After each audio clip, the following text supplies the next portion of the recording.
Good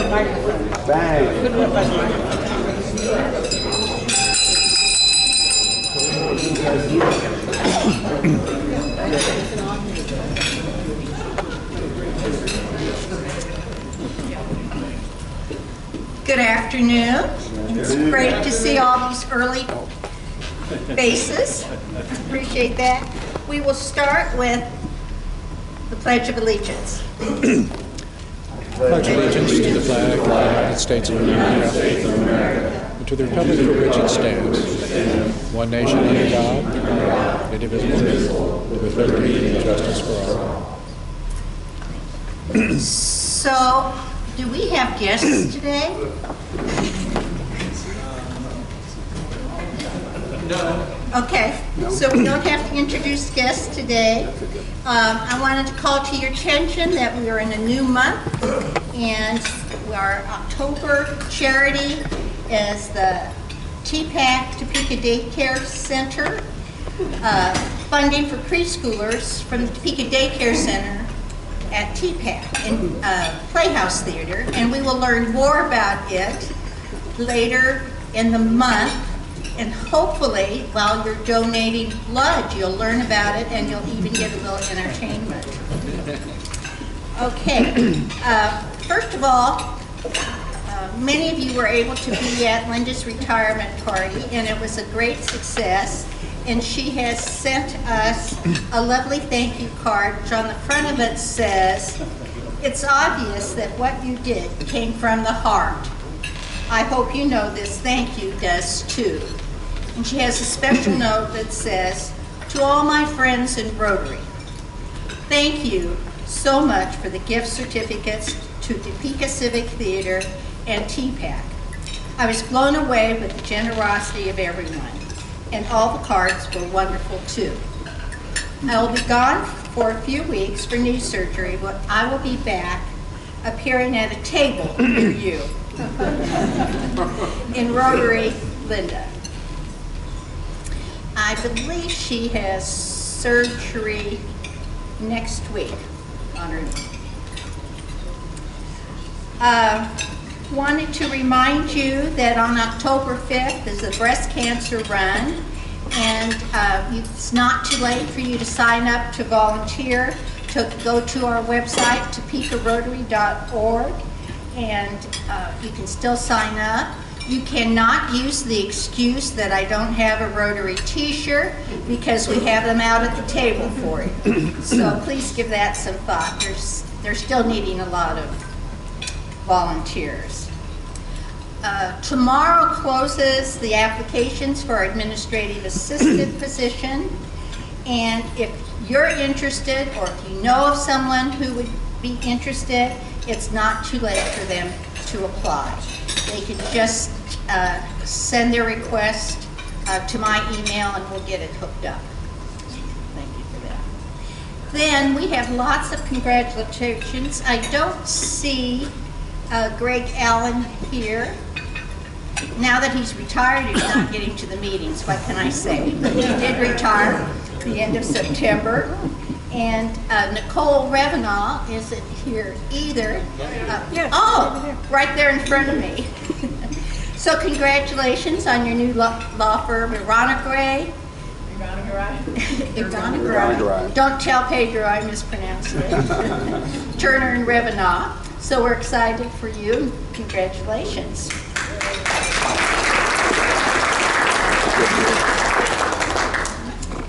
Then also at the zone meeting a week ago, our district club was awarded for the second year in a row the Public Image Award.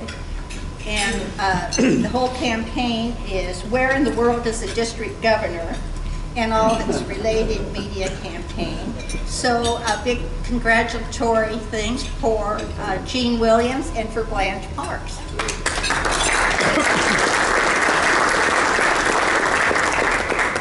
And I'm not done. We have lots to celebrate this morning. Our club received 3 district grants.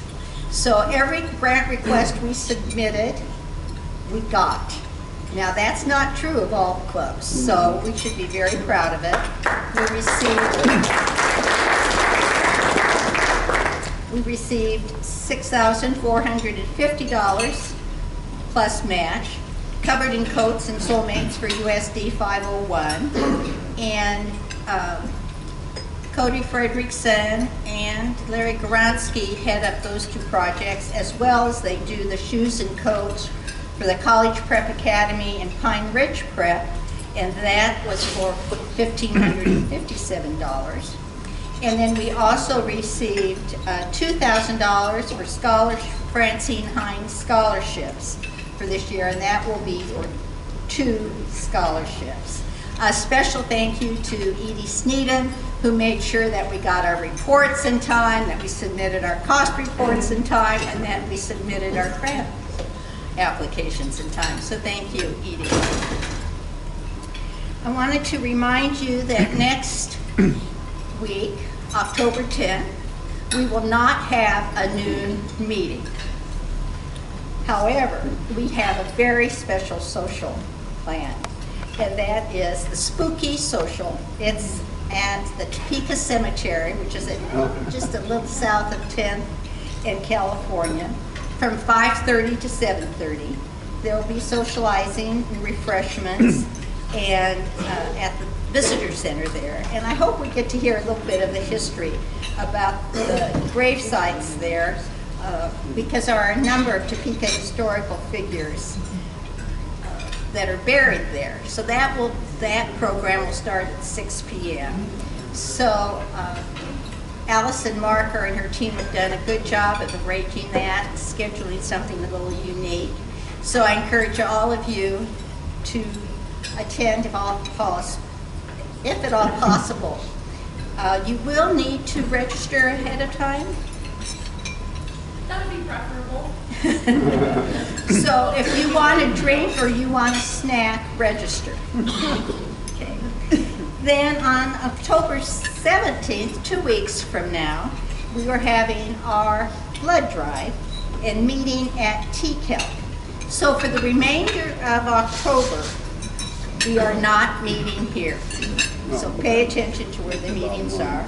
And I will ask Wayne Pankos to share with us a little bit about the blood drive and a special guest we have. Thank you.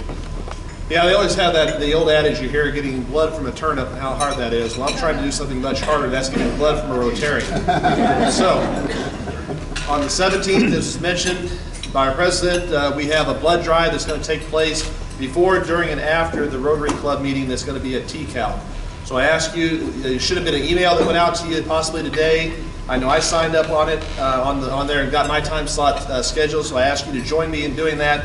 Also, if there's friends that you'd like to bring with you to Rotary, what a great way to get them to join. If we're getting their blood on the line, get them to join the club too. So I encourage you to have friends come, and let's have a really good turnout with our blood drive. I've got here with us from the Community Blood Center, Melissa Buhar, and she's going to tell you a little bit about what the impact is and what she's looking for. And we will have, Janetta is on her way back from her office. She's got flyers and things we'll have out afterwards for you to pick up on your way out, and we'll have those, we'll be pushing it out through our email distribution and things like that. But I'll let Melissa talk about the details.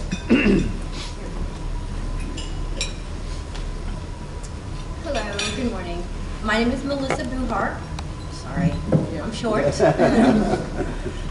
I'm just talking about the blood drive we are going to be having with the Rotary Club. I'm very happy the downtown Topeka Rotary Club had contacted me to do a blood drive here. I am with Community Blood Center of Topeka. We cover a very large area, so we collect blood here in Topeka and 70 other counties. So we go on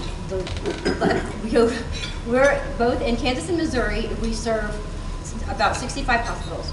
We serve every hospital you can think of. We serve every hospital in Topeka. We do even the VA, and we do all the VAs in our service area. So if you knew someone who needed to be life-flighted to KU, they would be getting blood collected by a community blood center. Any children that need to go to Children's Mercy, they would be receiving blood collected by Community Blood Center. We are truly the local provider for blood and blood products to hospitals. So when we when we were talking about having this, I just told her the best way to get people to sign up to donate is for me to come to a meeting and just talk about donating blood. The basic requirement is that you have to weigh at least 110 pounds, be 16 years or older, and you have to be in good health. So these are our very basic requirements. There are a lot of reasons that you can't donate blood, medications and such like that. And on all the flyers, we have a medical eligibility number that you can call. If you have a question, if you think maybe I can't donate, you should probably just call that number and they'll let you know for sure. So the main two things I hear people wrongly think that they can't donate blood is if they have high blood pressure or if they have diabetes, and that is wrong. So both of those things are fine as long as it's controlled. In fact, we check your blood pressure right before we take your blood. So that's just one thing that I hear a lot. So, and other than that, we're going to be doing it at the TCAL building. We have a classroom for it set up. It's going to be from 11 a.m. until I think 1. 11 or 2, maybe. Anyway, it's on the schedule. So if you all would like to sign up, the schedule is coming around. You can sign up for a time. Please include your email address, so that way it'll send you an email reminder of your appointment time. And other than that, if anyone has any questions, I can answer them for you, hopefully. Okay. Well, we'll see everybody in 2 weeks then. Thank you very much.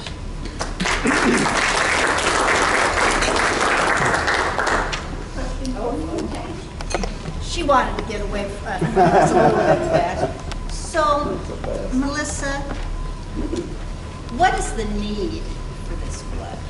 So actually nationwide, we are facing a blood donor shortage.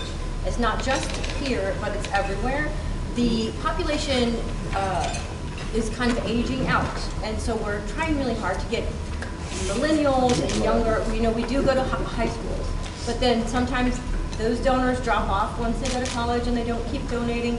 So we're really working hard to try and get, younger people interested in donating blood. So we've been dealing with that, and that's not just us; it's everywhere across the country. So yeah, the benefit is, you basically are saving someone's life. With 1 pint of blood, we get 2 products out of it, 2 or 3, just depends.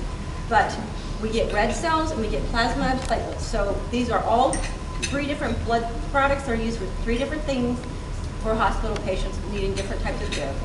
So it's just that simple. Okay. Well, Thank you very much. Yeah, just real quickly, for those of us who have given blood and not just given blood recently, should we drink a lot of alcohol and a lot of other things before? It's always, okay, so before you donate, there's things you should do. Try and drink extra water the day before. Another good tip is the night before the blood drive, if you eat salty food, eat some pizza, eat some french fries, because that helps you retain water for the next day. And then of course, the day of the blood drive, make sure that you've eaten before you donate. Don't go missing breakfast or anything.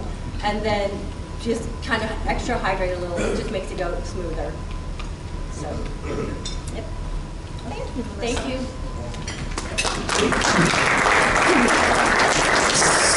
So, Melissa, I meet the requirements of being over 18, weighing over 110 pounds, and I am physically healthy. Now, some people here might question my mental health, but my physical health is good.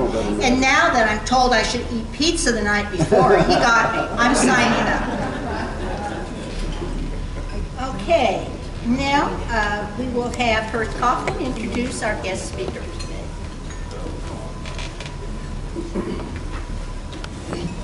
Thank you, President Joan. As any of you know who know me, while the rest of you are getting busy going to a ball game, I'm busy going to a concert, a theater, or an opera. And I remember one time hearing Maria Callas, who in the opera world is arguably maybe the greatest singer of the 20th century, but definitely the most famous opera singer of the 20th century, describe the experience of going to a live performance. And this is applicable to right now. when I got the program for the Topeka Symphony and saw they were doing Rhapsody in Blue in their opening concert. Well, that was back in June. Immediately, you kind of get in the background music in your mind, da da da da da da da, you know, and it kind of keeps growing. And then you get into closer and closer, and it's da da da da da da da da da da da, right? Yeah. Okay. Maria Callas says it starts long before you go to the theater or the concert hall. Then when you're there, you sit down, the lights go down, maestro comes out, the concert begins, and you're really enraptured with the whole experience of actually hearing that marvelous music performed by the great musicians. And then afterward, you go to work the next Monday morning and you're still da da da da. You still carries on with the little afterglow. Our speaker today is responsible for that kind of experience for all of us here in Topeka. And Kyle Wiley Pickett. And just as a footnote for all of you old KU people, it took me a long time not to say Russell Wiley Pickett. I don't know if you remember Russell Wiley. He was the director of the KU marching band for about 40 years. Anyway, our speaker today, Kyle Wiley Pickett, is the maestro, music director of the Topeka Symphony, and also, as I discussed with my cousins from Springfield on Saturday, the Springfield Symphony in Springfield, Missouri. There's a long list of accomplishments that Kyle has done. He's performed with orchestras all over Asia, from Alaska to California, Oregon, just all over the world. And his degrees are a blue ribbon pedigree from Stanford University, California State University at Chico, and Peabody Conservatory, which is top drawer. So let me please introduce and welcome our speaker today, Kyle, not Russell, but Kyle Wiley Pickett.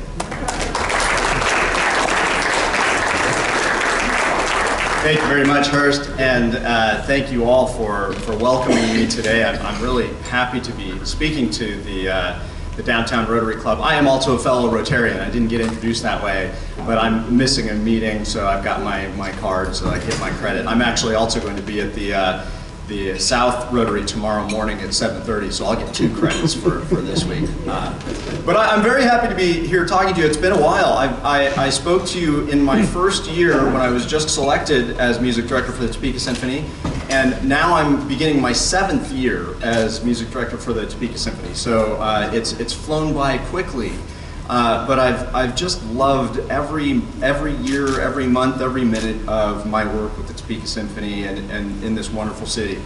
I'm always happy to talk to Rotary clubs about the Symphony because you are community leaders, you are business owners, you are the people who are committed and dedicated to Topeka. I know the Rotarian principle of service above self, and you all have service to your town and your community at the top of your list of priorities. And I like to think that what we do in the Symphony is not just play good music for you, but contribute to the quality of life and the quality of the experience of living in Topeka. And that may be just living here, it may be as a business owner trying to recruit people to come work for you. It may be as a city leader promoting Topeka in the state, and so we like to think that we're an important part, an important component in what it means to be a great city here in Topeka. What I'm going to do today is a little bit different than what I did last time. I'm going to talk a little bit about, first of all, what it means to be a conductor of a symphony, what it is I actually do. Because I've realized over the years that when I open up for questions after talking about the symphony, I often get questions about, what do you do as a conductor? So I'm going to talk a little bit about that first, talk a little bit about how I became a conductor, and then I want to give you an update on what's going on with the Topeka Symphony, so that I hope you'll come and see us. But even if you don't come and see us, I'd like you to be able to talk to your fellow Topekans about what kind of resource we have here with the Topeka Symphony. So I'm going to start a little bit here with, whoops, wrong direction. Did my, let's try this again. There we go. what does a conductor do? I'm going to ask first, how many of you have been to the Topeka Symphony anytime in the near, okay, well, so you probably recognize me more like this than like this. And I have to tell you, I've got two boys, just turned 13, just turned 10. And really just recently, we've begun bringing them to the symphony concerts. The kids of the conductor are kind of like the minister's kids. You don't want those kids to be making noise at your concert. Everybody looks to the conductor's kids. So we've just kind of recently begun taking them to the symphony performances. And my 10-year-old, last week after our first concert in Springfield said, "Hey Dad, you want to know something cool?" I said, "Yeah." He said, "When you're up on stage and the light hits you, I can see your scalp reflecting through your hair." I said, "Cool, that's great." My job with the Topeka Symphony really divides into two parts. I am the music director and conductor of the symphony, and those are really two very separate functions. The music director is fairly easy to understand. That's basically being the artistic CEO of the organization. And so I do all things related to hiring and firing of players, mostly hiring, very little firing, fortunately. I set the artistic season, so I plan the concerts that we do. When you look at our season brochure, you'll see basically my work as music director. I hire soloists for us.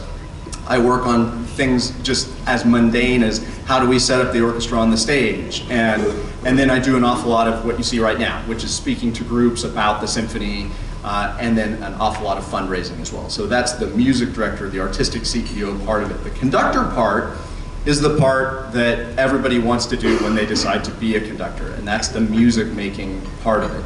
And it's a little bit confusing to people, I think, when they come to the symphony and you see me up on front waving my arms around, right? This is the view you see, and this is what you see me doing. And you might also look at the orchestra players and see that it doesn't look like any of them are actually looking at me while I'm doing that. And so you might say, well, what exactly is the point of this guy up there waving his arms at an orchestra that's ignoring him? Well, first of all, I'll reassure you they're not ignoring me. They are very accomplished at looking at me, A, when they need to, and B, out of the corner of their eye so that they can keep their eyes on their music. And so you, as a musician, you learn kind of quickly on how to be adjusting your view so you can see what you need from the conductor and then see what you need on the page in front of you.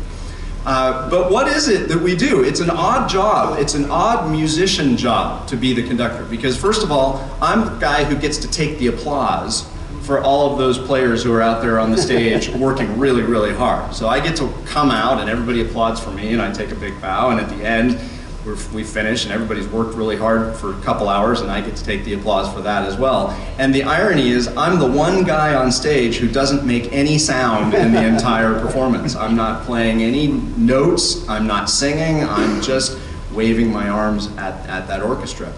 Well, what the conductor does is important in a number of ways. It is true that there are orchestras and ensembles that work without a conductor, and it is certainly possible for a great deal of music to work without a conductor. There are a couple of famous orchestras. There's the Orpheus Orchestra in New York City that kind of famously works without a conductor. But part of the challenge when you're working without a conductor is that you have to have a lot of time to rehearse, because that ensemble works by consensus. So you have, it's a chamber orchestra, it's not a full orchestra, you have 45 people and they all have to agree on everything that they're going to do musically. And if you distill my job down to its most discrete essence, my job is to make the musical decisions for the orchestra. So I have an ensemble of people that varies depending on what music we're playing, from 40 to 120 people. Sometimes when we have choirs, we have 300 people on the stage. And so I am the guy who gets to make the musical decisions, how we're going to do what it is that we're going to do. And my instrument is not the baton that I wave at the orchestra. My instrument is not the orchestra itself. My instrument is the score, the set of music pages that are in front of me. And my work as a conductor starts long before I ever set foot on the podium to be in front of the orchestra. My work happens really mostly in my studio with a page of music. And so I like to say that I get to spend a lot of my time convening with some of the great geniuses of history, Mozart and Beethoven and Brahms, or John Williams and Aaron Copland from the American composers. And so I spend a lot of my time studying, looking at, learning, memorizing the scores of the pieces that we're going to play. And what I put up for you here is just an example of 2 pages of a score. This happens to be a score by Richard Wagner. It's from his opera Tristan and Isolde. It's a 4.5-hour long opera. The score itself is about 1,000 pages long, and this is 2 pages of that. And so if I were preparing this to play, I would have to study every page of that score. And on that page, you'll see lots of lines. Each of the line represents a different instrument and what they are playing in that performance. And then I'm going to show you another slide here. This is a score, this is a Mahler symphony, and this is after I've studied it and worked on it, and I do a lot of marking, and so I make a lot of indications and markings on that score. And I will boil down to you very simply what kind of, when I say I make the musical decisions for the orchestra, I'll boil down what that means. If I were to say,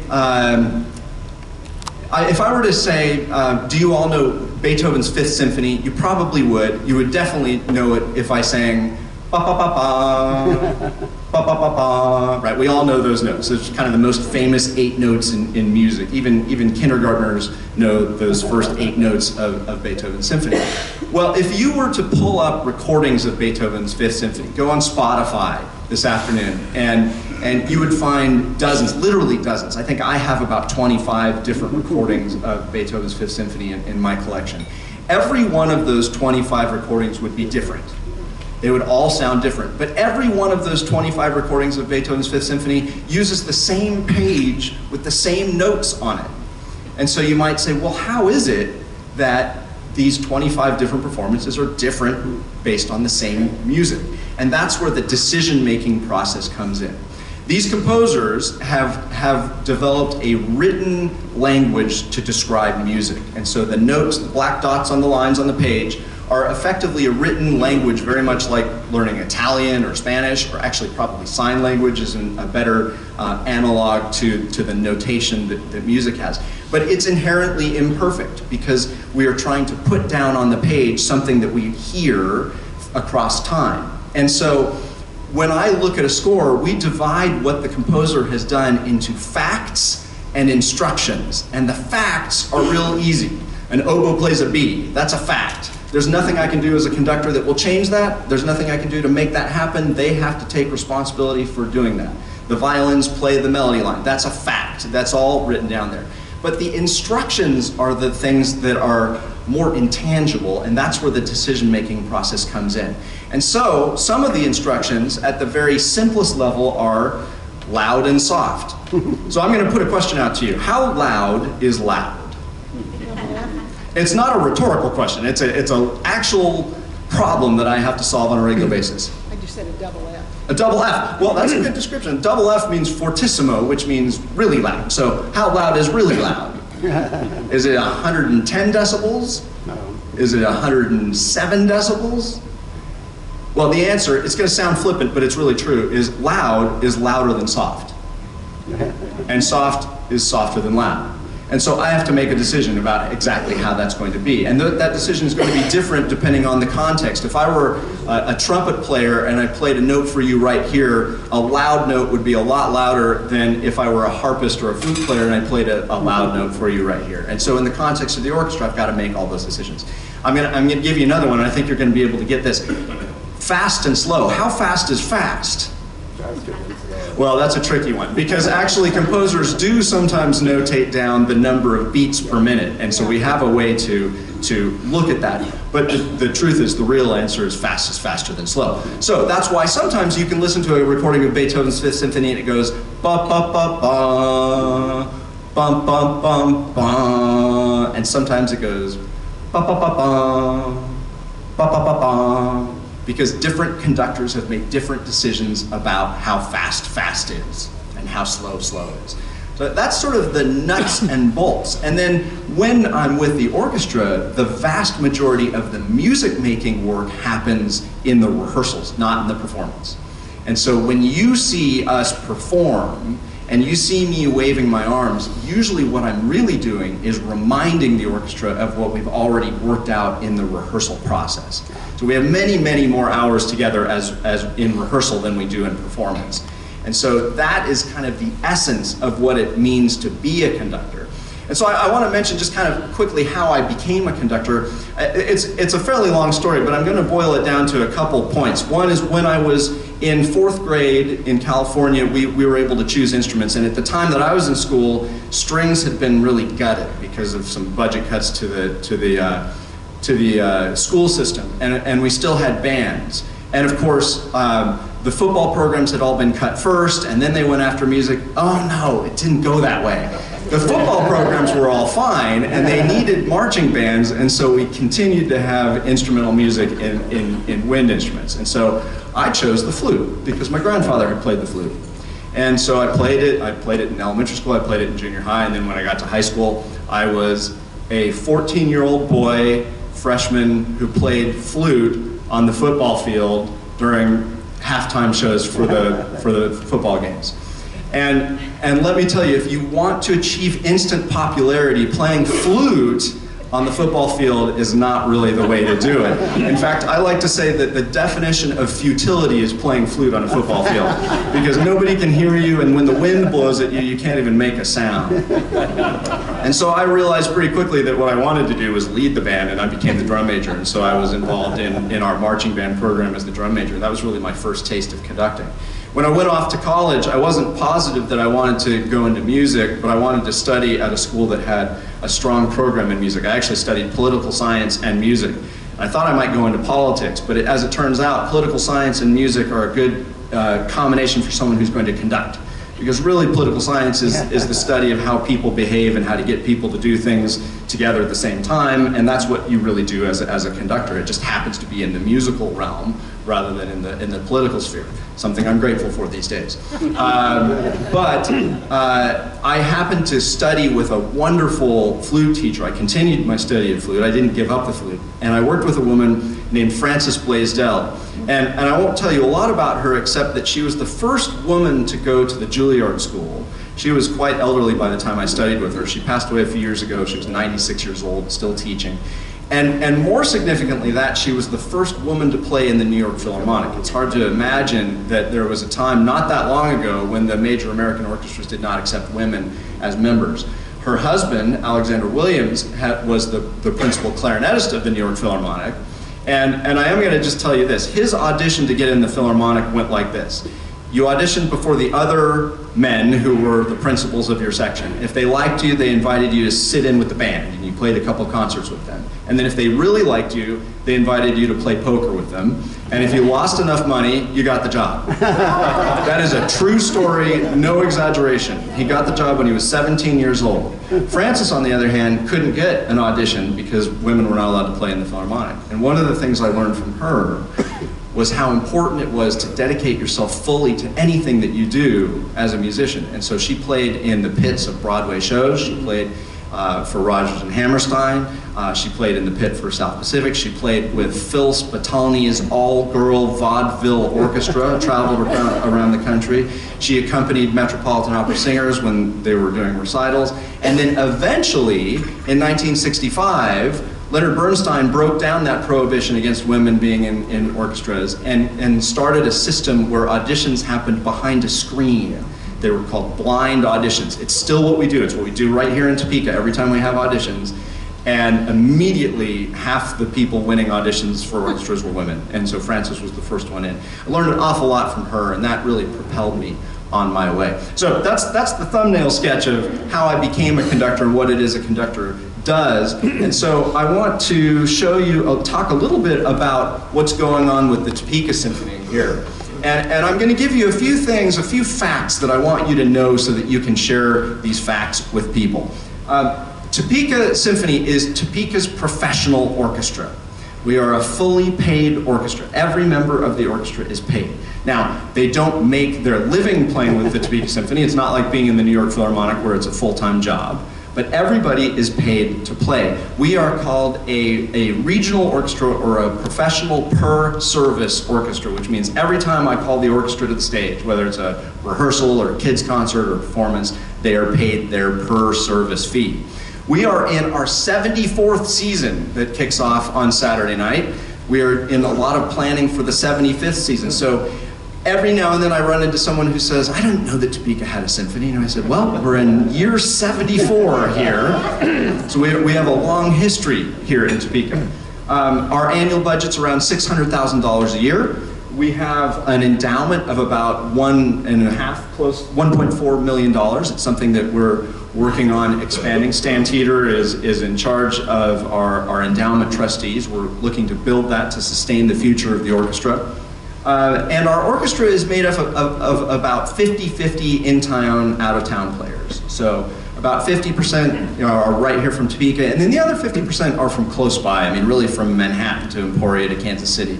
We don't bring anybody in from really long distances away. The sources of our income, and this is something I really want everybody to know. Ticket sales make up about 30% of our income. If that's true, you're actually considered to be a very healthy orchestra.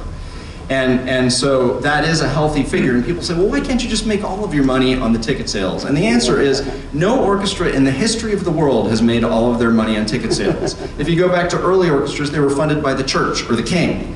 And then once they became something for the middle class, they had to be funded in sources outside of just ticket sales, or it becomes prohibitively expensive for people to go. And so the rest of our money is earned income or fundraised income. About 35% is contributed from businesses and individuals.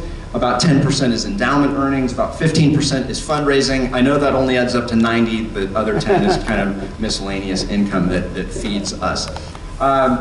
The other thing I really want you all to know is that we support 3 youth orchestras. So we're not just the symphony, but we have 3 youth orchestras. We have a debut orchestra, which covers grammar school. We have the Youth Philharmonic, which covers middle school, and we have the Youth Symphony, which covers high school. And we put a lot of our effort and a lot of our fundraising into making sure that these programs are available. And there are a lot of aspects of that that could be talked about. We're reaching out and connecting with the school district to make some really wonderful things happen, especially for low-income kids who don't have access to lessons. We are supported by a board of directors, by a wonderful league, by a board of trustees, and by a great staff as well. And then the last aspect of what I want you to know is that we do 7 subscription concerts a year. Of course, you can buy single tickets to any of those. 5 of them are classical, 2 of them tend to be pops. We do 2 big school days concerts. We do them over at TPAC, thanks Larry.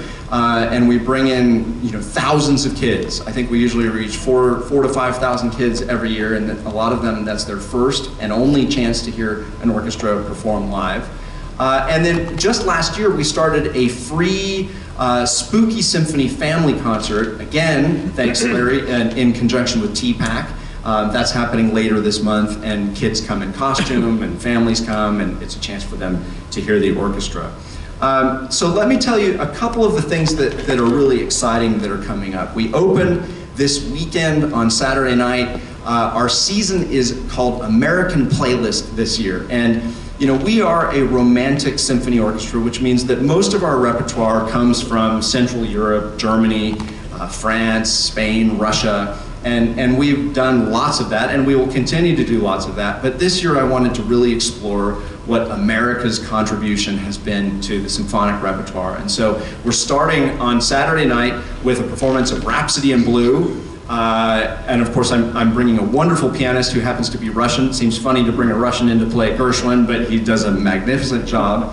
And we're playing music by Bernstein. It's a great way to kick off our season. It is not a pops concert, it's a classical concert, but you might think it's a pops concert when you're listening to it.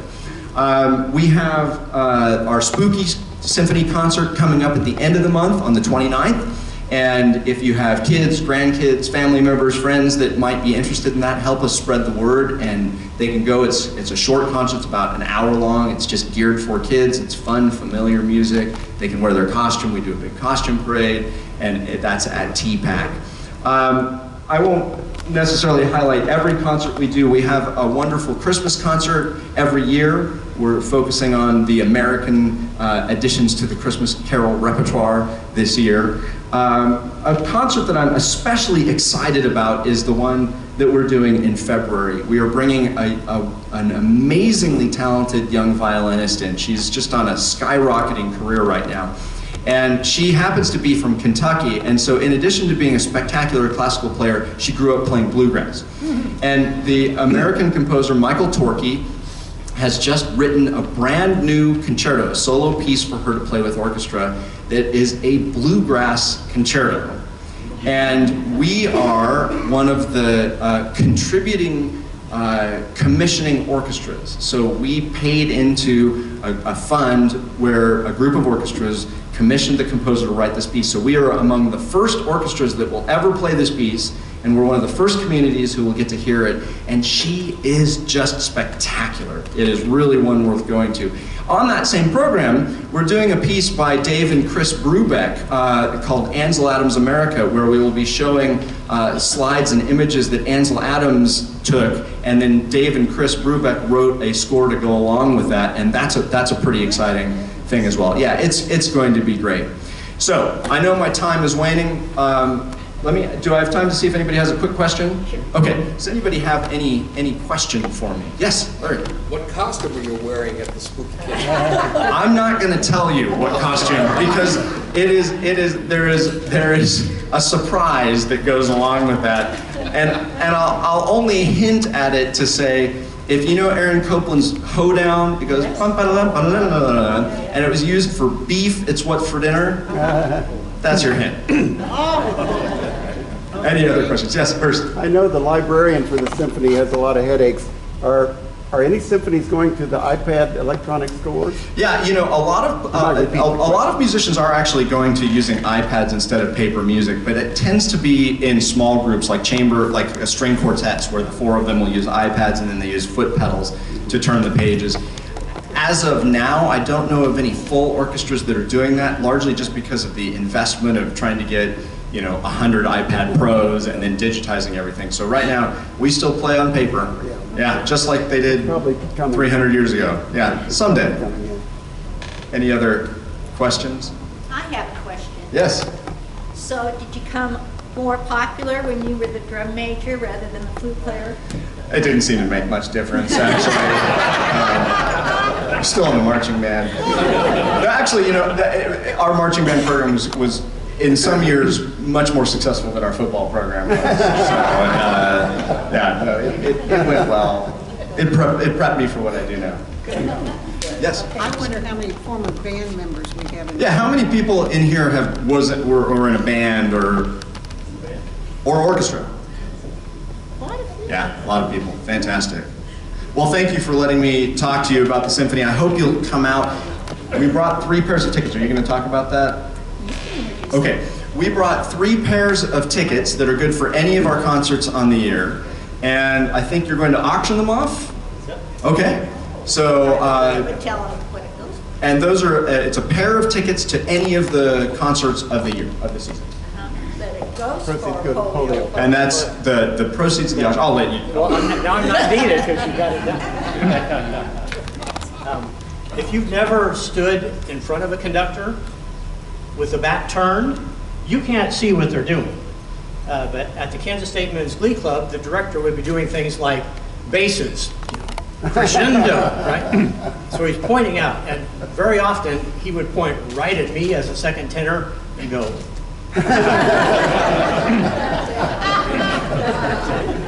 I'm not an auctioneer. We're appreciating the gift. That's going to go to polio. You're going to hear more about polio 2 weeks from now, 3 weeks from now at the end of the month. Polio Plus. Start thinking about giving money. Every penny raised right now, polio. So, for a pair of tickets, $1 million. Who's got $1 million?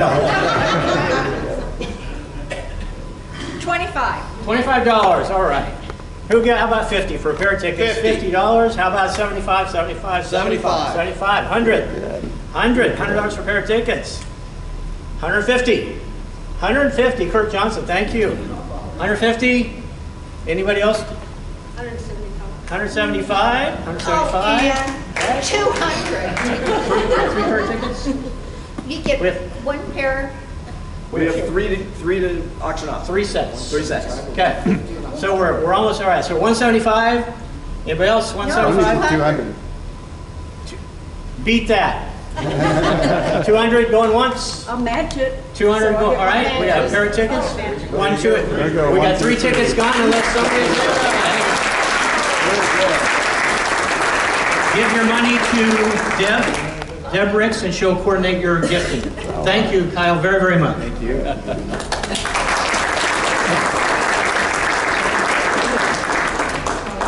So, Kyle, I hope that you're learning that our club is just the best. Great fun. And instead of giving you a pen or a coffee mug or whatever, we have a book, and this is called The Wild Robot Escapes.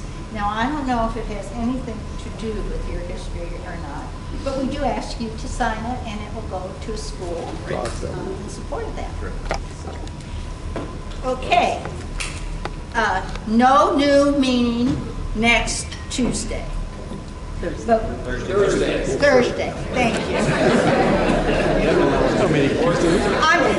I'll be busy eating pizza then. Instead, we will have the social at the Topeka Cemetery. If you haven't ever been there, it's like no other cemetery. I really encourage you to attend that. And that will be 5:30 to 7:30, and we would like you to register in advance so we can make sure we have plenty of food and drink. Okay, on October 17th, we're meeting at T-Kelk. That's the old Topeka State Hospital grounds, and that is when we're having the blood drive. So next week you're at the cemetery, the following week you're giving blood. The week after that we're having World Polio Day, and Roger has arranged just a phenomenal meeting that day, and that will be back at T-Kelk at noon. Thank you. I think that is it. And with that, we will say the 4-way test. The thing we say or do, if it's the truth, if it's fair for all concerned, will build goodwill and relationships, will be beneficial to all concerned, and will be fun. Have a great afternoon. Thank you all.